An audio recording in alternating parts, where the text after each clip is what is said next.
Number 3 is asana. Asana is a concept of practical exercise, both for yourself and for others.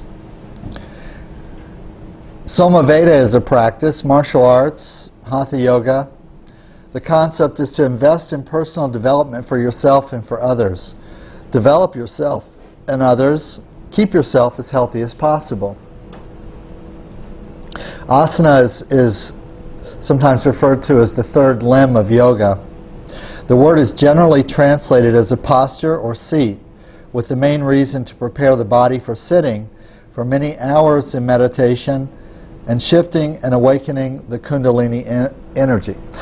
I've mentioned this in other classes, certainly in other parts of classes, that in one sense the origin of organized medicine, specifically when I'm talking about traditional Thai medicine or Buddhist medicine, that it was a very logical thing to develop systematic practice of medicine. So let's go back in time and just for a minute imagine that you lived 2,000, 2,500 years ago, and you heard that there was a discipline being taught, an art being practiced that could, in a single lifetime, lead to elevation or enlightenment or at least inner peace. Okay? And so it's in one spot in the world where this teaching is. Just one. There's a charismatic teacher, and there's a group of people who follow the teachings of that charismatic teacher, and you have to travel to have proximity because it's geographic. This teaching is geographically located. So you hear about it, and so you go, I'm going to go learn this discipline that I've heard of. I don't even know what it is, but I want some. Enough that I'm going to leave my family, I'm going to leave my friends, I'm going to leave my town, I'm going to leave my farm, I'm going to leave my job and my fun and my activities and my hidden valley, and I'm going to go to where this teaching is, and so off you go. Now let's imagine from the opposite perspective of the site, the place where the teaching's happening, the center, okay? And people start to come who want to learn. And as they come, as they arrive, they're coming from everywhere, all ages, all shapes and sizes, and all physical conditions. Now let's say one of the conditions for this practice is that you have to be able to sit in one spot long enough to craft a long thought. And that there are many preparatory exercises and there are many supportive disciplines, both yogic disciplines of physical exercise, maybe martial arts and others, but which are all part of this practice of this meditation or meditation practice.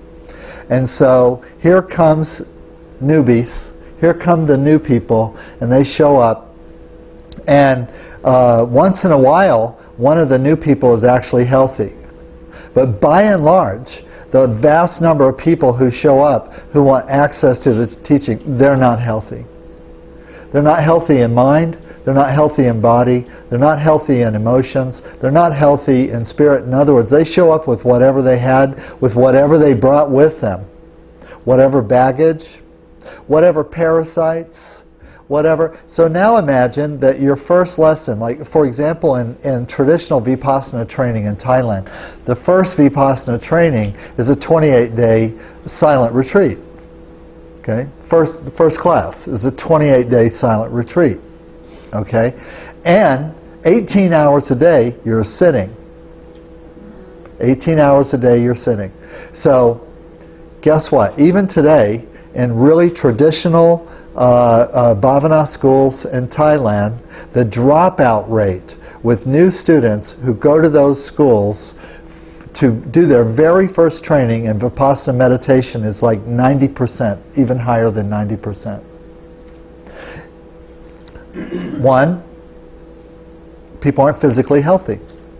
You can't sit for 12 or 14 or 18 hours a day if you're not perfectly healthy. What if you have a bad back? What if you have a bum knee? What if you have a bad ankle? What if you have a shoulder problem? What if you have migraine headaches? What if you have parasites?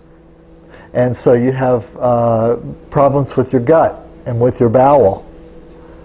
What if? What if? What if? What if? What if you have arthritis? What if you have diabetes? What if you have? What if? What if? What if? Okay? And so those have direct, concrete impact on your ability to sit.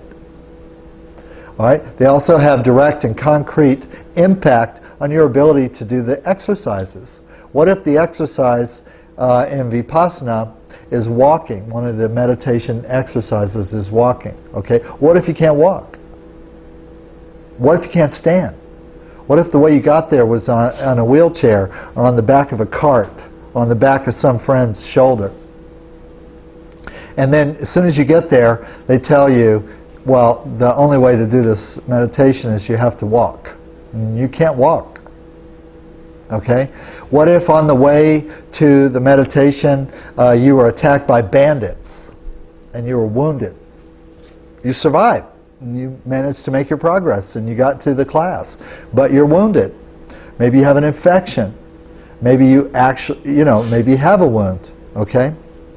And think of all the different things that an average group of just ordinary people who just decided to go somewhere and show up at one place and do one thing, that what condition they would show up in. And then think if the discipline that was already there was very strict. Was very strict. Okay? Well, but part of their tradition was the practical expression of generosity and compassion. And so when people would show up and they didn't have the capacity to actually participate, somebody had to help them. And so they had to organize a whole filtering system, which is called a system of medicine, which was to take in the public, assess them, give them the therapy that they needed, give them the remedial exercises that they needed in order to get them in shape, mind, body, and spirit, to start day one in meditation and have even a little bit of a chance of being successful. And over time, that's why there was always a hospital function that was within and adjacent to the temple function. There was. And and some of the monks, instead of tending to their self-interest all day and every day, and that's, I'm not here to take care of you, I'm here to become enlightened. They looked at it and they said, actually, my ultimate enlightenment is contingent on yours. In other words, they also had a theory, a philosophy, if you will, that no one gets out until everyone gets out. No one's free until everyone's free. And the ones who got that the quickest would be the first to volunteer to help. See, if I absolutely understand that my personal evolution as a conscious being is utterly and completely dependent on the slowest of the slow's progress, you know what happens the second I have that thought? I roll up my sleeves and get real helpful. Come on. You can do it. Come on. Let's clean that up. Let's, stretch.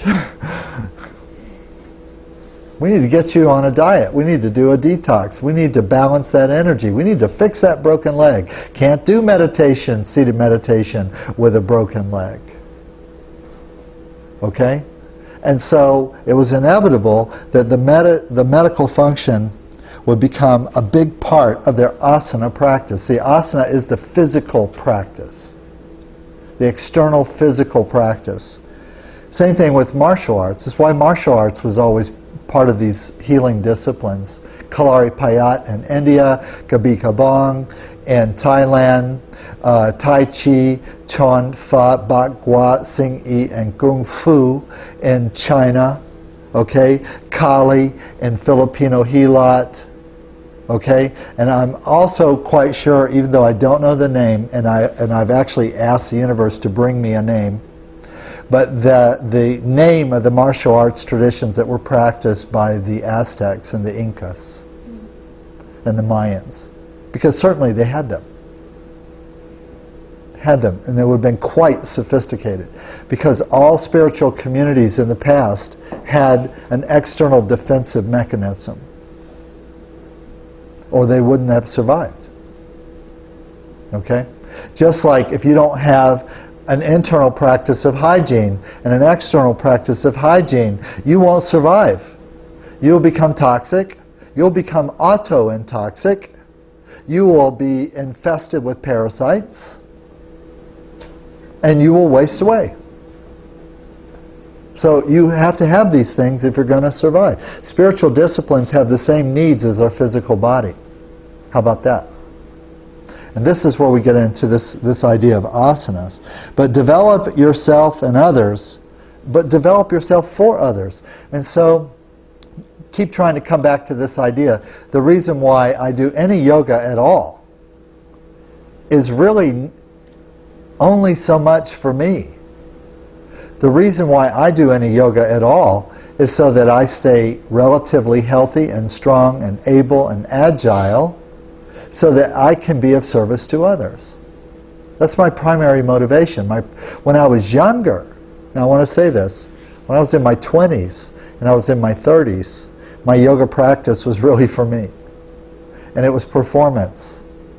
It was performance oriented. I wanted to look good and be good in front of others. And so that's why I practiced. And it was highly motivational, and I practiced very, very hard. Okay?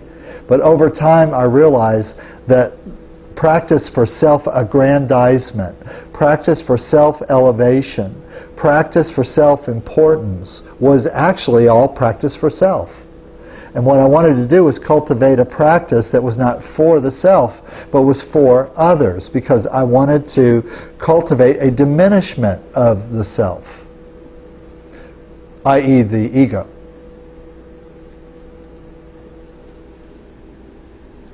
And asanas are really about keeping yourself healthy as possible, because your health is an absolute limitation on your creativity, capacity, and motivation to help other people. Okay? Number 4 is pranayama. Pranayama is breath science, or the facilitation of 5 pranas. And we'll learn later that there are 5 different kinds of prana. Pranayama, traditionally called the 4th limb, okay, is practiced in many forms, is generally defined as breath control. The word pranayama is made up of 2 roots, prana plus ayami. Prana means vital energy or life force. This life force exists within all things. Pranayama is more than breathing exercises, providing oxygen to the body for increasing energy. It works on a deeper level. Ayama is referred to as extension or expansion. Pranayama has its mysterious power to soothe and revitalize a tired body, a flagging spirit, or an unruly mind. The mind is calmed, rejuvenated, and uplifted. The focused breath also leads us internally to a deep level of meditation. One of the teachings that I personally choose to emphasize in SomaVeda is this idea that since prana is my vital life force, and what I'm trying to do with my clients is to support the increase of their vital life force, that everything I do is an extension of the vital life force, the breath. And so every conscious application of pressure, my visualization is an extension of my breath. I don't push on people, I don't pull people, I don't prod, squeeze, poke, jab, scrape, twist, fold, spindle, or mutilate. I extend my prana, I extend my breath, and I'm constantly working to reaffirm that visualization. 1, it automatically keeps me breathing. So I never run out of gas. So you stop breathing, you run out of gas. And when I breathe, and when I'm always breathing, I also find that my clients breathe, and they're always breathing. And so this breath focus and occasional breath coaching, where we're specifically giving instruction, breathe here now, be here now with your breath. Let it go. This is pranayama. So pranayama is not just a lion's breath or ujjayi breathing or mula bandha with ujjayi breathing. That's not all pranayama. Those could be pranayama, okay? But having a breath focus as you extend a rolling thumb is pranayama, as much as ujjayi breathing is pranayama. Because I'm creating a circuit of the traveling breath throughout my body, through all the chakras, through the macrocosmic orbit, transferring to my hands through the microcosmic orbit, driven by this anahata chakra or the heart chakra's expression of the pranic energy into the body of my client. And then I am visualizing the circulation of prana within the body of my client.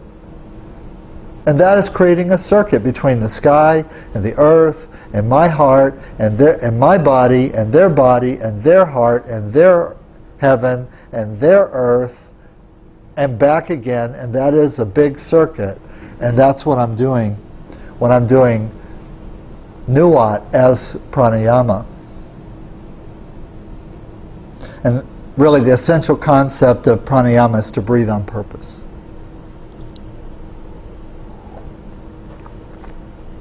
Number 5 is why kru. Why kru, or puja. Now, why kru means pay respect to the teachers. Sometimes also in Sanskrit called pratyahara. Okay? Give credit where credit is due, make acknowledgement, a way of life. But classically in Thai, when we why kru, we're paying respect to 3 teachers. Okay? The first teacher that we're paying respect to is whatever's your conscious conception of ultimate origin or God. That's the first teacher. In other words, all good things come from God. So the first acknowledgement, the first affirmation, the first why, right? We put our hands together and we bow our head and perform Namaskar Mudra. That is the why. The first why. I why first to Great Spirit, to God, to the ultimate original source of consciousness, whatever that is in your mind. Okay? All right, the second teacher is the physical embodiment or representation or earthly manifestation of that ultimate original source. That's the second teacher. Now, the second teacher is a flesh and blood person. So this is the thing I want you to really get it. That the first teacher is big, cosmic even. The second teacher is flesh and blood. Now, we have sort of big examples of second teacher and we have small examples of second teacher. Big examples are like Jesus, or like Kuan Yin, Bodhisattva. Kuan Yin was a real person. Big teachers are like saints or sages, and by their actual physical example, having a life just as troublesome as yours, and yet overcoming it to be an embodiment of holy, or embodiment of sacred ideas. But the thing that's significant about these real teachers is they teach you. They teach you. So the small second teacher are your direct physical teachers who teach you anything that could be true. Because that's the nature of the whole circuit. Truth comes from the origin of all things. Truth exists whether worlds exist or not. Worlds exist as a result of truth manifesting. And we might qualify this truth, and we might say there's a truth of love. There's a truth of light. There's a truth, there's many truths, but the idea is that all that there is actually a manifestation of truth. And these ancient sages, our second teacher, okay, they are an embodiment of truth in human form. And so we have big examples, they're like saints and sages, and then we have small examples, which is like, my teacher taught me this. And so when I why the second time, I why to my literal teacher, like Pa Kusamai, okay? But in the very same moment, in the form of a hologram, I see a reflection of his teacher, and his teacher's teacher, and his teacher's teacher, and his teacher's teacher, and his teacher's teacher, and his teacher's teacher, as far back as back goes, coming to me. And so, and that also relates to family, for example. When I do the second Y, in Y crew, I pay respect to my grandmother, because there are certain things that I believe that I actually live as if I actually believe them. The first time I heard about them, got the news of this truth, was from my granny. Okay? And I've told the story before, that for example, as an adult person, I generally think that it's not nice to steal from others. Generally. I think that's not nice. I think people who steal are not nice people, or at very least have problems. But I don't practice it, and I really try. I do everything I can. I'll give it to you before I will think of taking yours. I will give you all mine before I will think of taking yours. And that's proactive, not stealing. Okay? I believe it's that good people don't steal from other people. That if you believe this idea of running up behind a stranger on the sidewalk and whacking them in the head with a 2x4, knocking them down, rifling through their pockets, taking their wallet and every other thing that they own, and then running off to the ATM machine and getting all their money and selling their watch and all. If you believe that that's not good, and that's something that good people don't do, okay, I believe that. I learned that from my grandmother. Granny taught me it's not nice to steal. And I tell the story about, I was about 6 or 7 years old, and I was staying for the summer with my grandma. And, you know, every day I would go out and play with the other neighborhood kids. This was pre-9/11. So this was back in the days where what parents and grandparents used to do with kids, even like 5, 6, 7 years old, is they'd grab them up by the scruff of the neck, and they would drag them over to a door and like sling them out in the yard and then slam the door and say, be back for lunch or be back for dinner. And that was about it. Okay, that was supervision, right? So I would wander the neighborhood with all the other kids that had been thrown out of their house by their parents, and we would play. And so one day after lunch, and I guess I was in my room, my grandmother was going to check on me, maybe, I guess, see if I was going to take a nap, you know. It's very similar to now. So she goes into the room, and I'm playing with some toys. In fact, I'm playing with a whole bunch of toys, which she's never seen before. And so she very astutely walks over to me and he goes, oh, I see you playing with some toys. Those are very nice toys. And I'm like, yeah, man, these are the best. I love these new toys. You know, and she goes, so those aren't yours. And I looked at her and I'm like, they are now. And she goes, where did you get those? I go, well, you know, the kids like 3 houses down. And she goes, yeah. I said, well, they were inside the house and weren't paying attention. And all their toys were on the porch. And so they weren't playing with them. So I thought I would just take them all and bring them home and play with them. And she goes, you did? And I was like, you know, I wasn't trying to hide it. I didn't really realize I had done anything unusual. And so I said, well, yeah. And she goes, okay, that's really cool. All right, let's pick up all the toys. We have to take them back. And I was like, take them back? No, you didn't. That's not going to happen. You know, they're mine now. As I think I actually said something to that effect. They're mine now.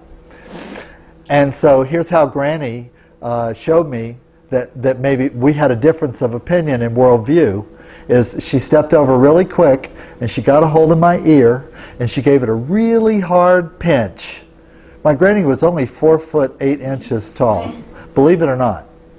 but she had iron kung fu grip. She had a kung fu grip. Okay? So Granny got a hold of my ear with Granny's famous kung fu grip. Okay? And gave it a twist with the instruction, pick up all the toys,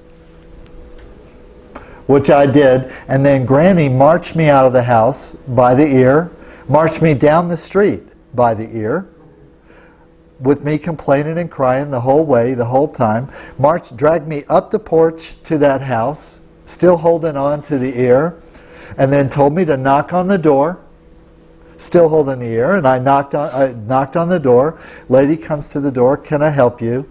And she twists my ear more and says, tell her. And so, I stole their toys. I'm sorry. And the lady in the house was like, you did? And I was like, yes, I did. Now I'm going to be executed. The walk of shame. And my life is over. Because Kung Fu's got a hold of me. And so the lady opened the door and I returned the toys. And Granny goes, and I was like, and I will never do that again. And so the woman said something to the effect of, you know, actually, anytime you want to play with the toys is perfectly okay. It's just, you need to ask first. And so we all agreed that I should ask first before I borrow anybody else's toys. And so then we go home. And you know what? Fixed. Handled. Done. Handled. I got it. I got it. And not only did I get it, I've had it my whole life from that point. So for example, in reference to that one teaching of truth about tramp feature and stealing and misappropriation and all that, if it ever crossed my mind to take something that didn't belong to me, my ear would start itching. And I would have this picture of my granny's face, my grandmother's face. And you know what? Even today, even if for no other reason, I wouldn't do it because I don't know that she wouldn't come back and get me. I don't know that. I don't. Because she told me she would. And I believed her. So in that moment, when Granny gave me this teaching, she was the second teacher. She was Bodhisattva. She taught me a truth, a real truth that has stood by me as a truth in all of my life experience to this moment. Not a single thing I've learned has told me that what she taught me was not true. So she was the voice of God in that moment. And so when I say I pay respect to second teacher, that's what I mean. I mean it like that. And so it's both teachers like in school, but it's also like Granny. Which it might not be your granny, it might be your uncle or your auntie or your great-grandmother or, you know, whatever. Who cares? But the point of it is, that exists if there's any truth within you. You learned it from a person, and you owe them an acknowledgement.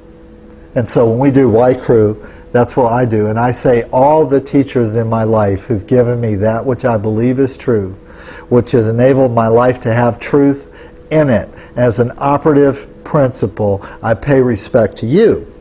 Okay? And then the third teacher in the Y Crew is the inner teacher. The inner teacher, that which we call the conscience. And we define conscience as an emotional realization of truth. And so the voice of conscience, that still small voice that sometimes speaks inside of your head as if from a gallery, observing you from the sidelines, but which always speaks the truth in your head. Okay? That's your conscience. That's the emotional realization of truth. Okay? And that is actually the third teacher. And so we pay respect to those three teachers because we want to keep connected to them. We want to be in the way of them. We want to be connected to them. And every generation has those who are that teacher for the next generation. Right? And so we honor that tradition. Number 6 is samatha. Samatha I call calm, abiding meditation. And I put this little phrase there, don't panic. Things will change. Why do we meditate? What is the purpose of meditation? The purpose of meditation, the purpose of sitting, okay, is so that you can actually observe what's actually happening inside and outside. We get so caught up in what's going on in us and around us that we don't see it at all. Or we only see little bits of it. Just like your eyes are attracted to motion. Automatically, if something's moving in front of you, your eye is drawn to it. Okay? You don't have any control over that. So life is in motion, so automatically our attention is drawn to what's happening to us in our life. It's automatic. It's mechanical. It's part of the machine. Okay? But we have other capacities. We have the capacity to separate, to create a meta state. Meta means above also. It doesn't just mean love, but it also means above. Okay, or extra to. Okay, aside from. That we can create a meta state where we can more objectively see what's happening inside and where we can see what's happening outside. And this is the don't panic. When something happens, you don't panic. What do? Observe. First, observe. Observation is better than panic. Panic is entirely reactive. Reactive is entirely mechanical. It's a 50-50 chance that your reactive expression, whatever that is, will be appropriate. It's just as likely it'll be inappropriate as it is that it will be likely that it will be appropriate. So if you add a third step, a third force, this idea of a meta-mind, of a place, a calm place where you can observe what's going on inside, observe what's going on outside, you are more likely to do something that's cogent with what's actually happening. You're more likely to make a better choice. Most of the wrong choices that people make in life is because they make those choices too quick, with too little information, and without actually really taking a minute, just a minute, to really look inside, really look outside as far as what is really happening. So calm abiding meditation is also sometimes, calm abiding meditation can be object focused or no object focus, but it's passive and introspective. Object focused, calm abiding meditation, or samatha, is when you have some thought, an image, a picture, a person, an icon, a passage, a place, singular, in your head, and you try to hold that thought. Try to sustain it. For example, sitting and looking at a candle flame, and we call that tratak meditation, is samatha meditation, because the object is the flame. It's calm, abiding, calm, and it's passive, introspective. There's nothing to do except to sit and look. Nothing to do. Just sit and look. That's all you have to do. Sit and look. And maybe, someone will throw in a real twist and say you have to breathe a certain way while you're looking at the candle. Okay? Maybe you can't just sit, but you have to sit in seiza, or you have to sit in warrior, or you have to sit in lotus, or in other words, there might be some other constricting criteria, but the basic outline of the meditation is the same. You sit and you look at an object, and that object's the flame. Okay? The reason why we look at the flame is because flame is in motion, and motion automatically attracts the consciousness. The eye is drawn to motion. The reason why you meditate on a candle is because it's easier to meditate on a candle than to meditate on a lawn chair. But honestly, if you could meditate on the lawn chair, you'd get the same insight that you get from the candle. There's nothing special about the candle. You could meditate on a yantra or a mandala.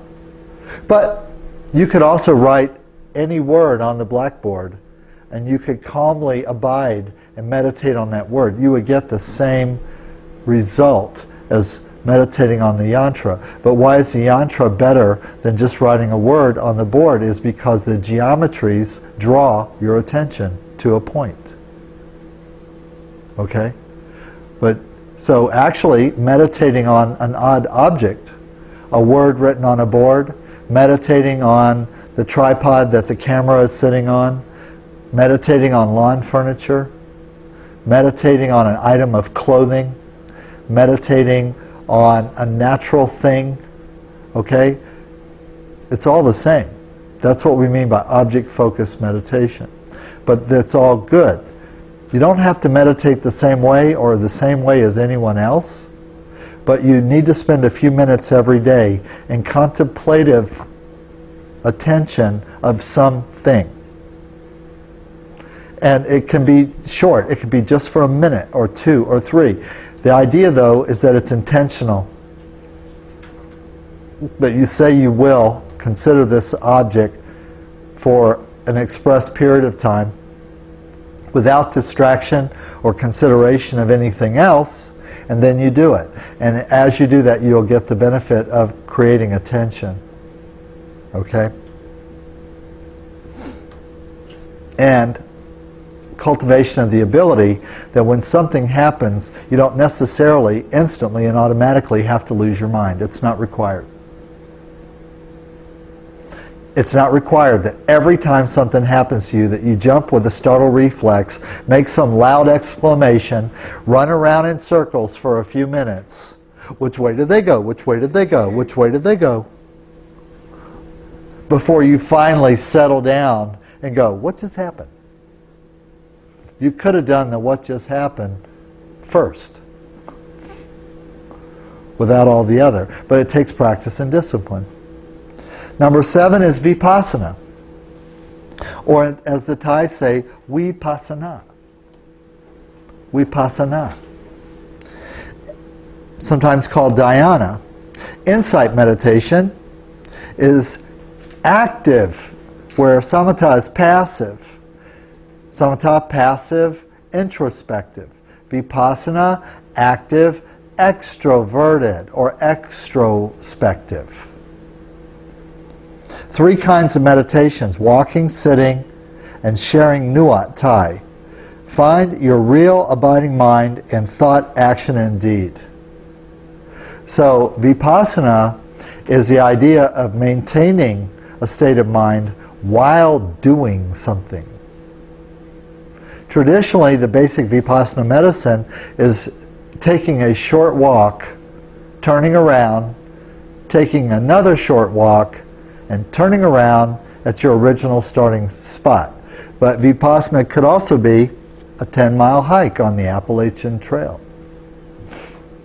It could. Vipassana could also be a canoeing trip. Vipassana could be walking in your living room. Vipassana could be walking on the mountain. You can do vipassana sitting. That's an interesting thing. How do you do an active, extroverted meditation while sitting? Well, for example, instead of having a singular object as the focus of your meditation, perhaps you have a long mantra. See, that's different. Perhaps you have a sequence or series of images. Or, for example, some monks visualize a series of Buddhas. And they might have the 100 Buddhas that they do a meditation on. That's a form of vipassana meditation. Christian monks in many disciplines, have saints. And so they will often do a meditation where they spend a certain period of time and visualize every saint. And now the next saint, and now the next saint, and now the next saint, and now the next saint, and now the next saint. Okay? Because all the saints on some level are supposed to be a mirror of godliness. And so even though they're all different, they're all the same. And so although I'm meditating on many, I'm really meditating on one. But I'm doing it actively. Okay? And then in Thai, one of the highest levels of Vipassana meditation is when you do the meditation on or with another person. Generally speaking, walking meditation is always done in groups. 2, 3, 4, 60, 70 people standing side by side in rows. It could be 10 across, could be 20 across, could be 10 deep, could be 100 deep.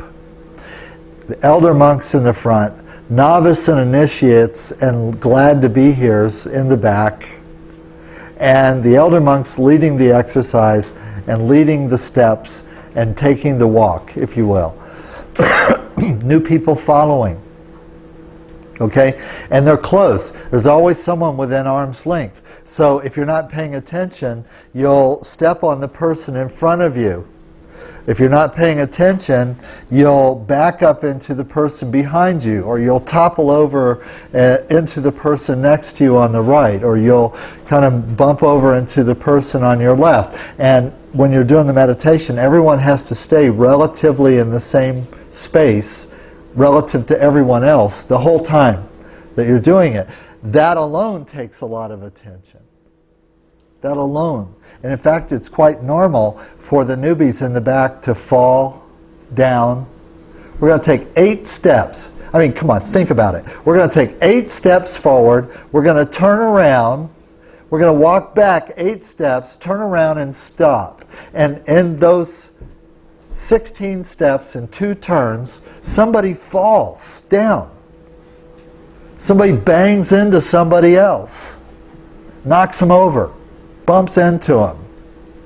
So in the front of the Vipassana parade, it's all cohesive and calm like water flowing. In the back, little ripples. In the back, little ripples. Like a tail that's got a little wiggle on the back of it. Okay? And the difference from front to back is level of attention. In front, the practice discipline are grounded and stable in motion. It doesn't matter if they're standing still, doesn't matter if they're walking, so they're the same. In the back, people take 3 steps, and if they have to stop, they fall over. If they have to stop and turn, they fall over. And the theory is that what we actually do in life is we have a little flash of consciousness, and then we throw ourselves forward into space, hoping to land in a good place. And then when we land, we have another little spark of consciousness, and then we throw ourselves in space, hoping to land in a good place. And that's actually how we make our progress. We have the illusion of continuous consciousness, continuous attention, and it's absolutely not true. We have a little bit of attention. We're here, we're not here. We're here, we're not here. We're here, we're not here. We're here, we're not here. But it happens so fast that we think we're here all the time. The closest illustration I can give to something similar, concrete, that you might be able to relate to is a movie, a motion picture. I use the word motion picture more than movie because it is the motion of individual pictures that gives the illusion of a movie. That you have, even in digital, this works the same in digital as it does in film. In film, you have a you have a camera picture, a photograph, and then you have another photograph, and then you have another photograph, and then you have another photograph. And it was determined quite a long time ago that if you show those continuous stream of completely separate and different photographs fast enough that you lose the ability to discern the single image, and you think that it's one continuous image, although it never is. It never is. We watch a movie and we think we're seeing something seamless, and we're almost, whether it's like real life or whether it's not, but we think it's seamless, that it's actually happening in front of us as it appears, and it is not. It is one image, stop, space. One image, stop, space. And a conventional movie shows somewhere between 28 at the lowest and 60 frames per second to give you the appearance of continuous motion. If it's slower than 28 frames a minute, you have flicker. It flickers. And that is, you can actually see the gap between each frame. That's what the flicker is. If it goes slower than that, you can actually see, you start to see brrr, and actually there's a point where if it's going too slow, like if it's absolutely going one frame at a time, you can follow it. You can see the frame, you know what that is. You see the next frame, you know what that is. You see the next frame, you know what that is. There's a middle speed where if it's not quite fast enough and a little bit too slow, you know the movie's playing, but you can't tell what you're looking at. But as soon as you hit 28 frames a second, you have a sense of continuity of continuous motion. And by the time you hit 30, just 2 frames faster per second, that is the standard speed of a standard movie. 30 frames per second. 30 frames per second. 30 frames per second is also 60 gaps per second. There's actually more space between what you see, where there's nothing, than there is what you see. And that is enough to give us the illusion of reality. Because we don't see the gaps. The purpose of Vipassana is to show you the gaps. And in this case, it's not a movie, it's my consciousness. I'm here, I'm not here, I'm here, I'm not here, I'm here, I'm not here, I'm here, I'm not here. And I think I'm always here. But the practice of Vipassana and the practice of Nuat on the body actually slows the frames down, slows the film down until we start to see the gaps. And eventually you come to the conclusion that you're mostly gaps. In fact, what you think of when you think you're doing a continuous motion, it's just like the exercise of doing flow. And you think you're moving and you're not.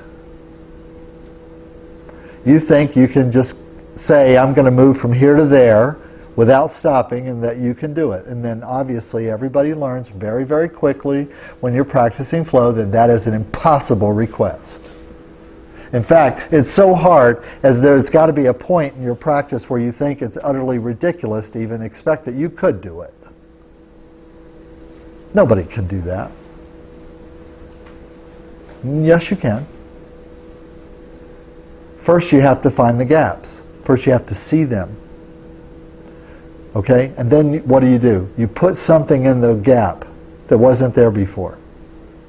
And what is the something? It's consciousness. You put consciousness in the gap.